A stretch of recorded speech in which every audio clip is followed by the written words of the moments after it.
রান্না করবে আজকে? কি খাবে তুমি আজকে? আমি আজকে ডাল আর ভাত। ঠিক আছে, ডাল ভাতই রান্না করব। আচ্ছা একটু কড়াই আছে? না, কড়াই নেই। তাহলে আঙ্গুর আছে? না, আঙুরও নেই। আমি আনছি।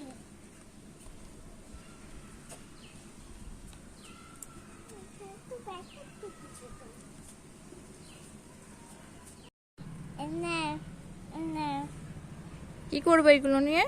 এগুলো নিয়ে আমি রান্না করবো। কি রান্না করবো এগুলো দিয়ে? এটা হচ্ছে আঙুর, হ্যাঁ। এই দুটো হচ্ছে কড়াই। হ্যাঁ। এগুলো দিয়ে আজকে এটা হবে,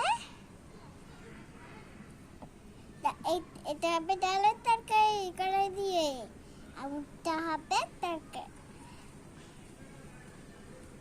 ডালটা কড়াই দিয়ে হবে আর তরকারিটা আঙুর দিয়ে হবে।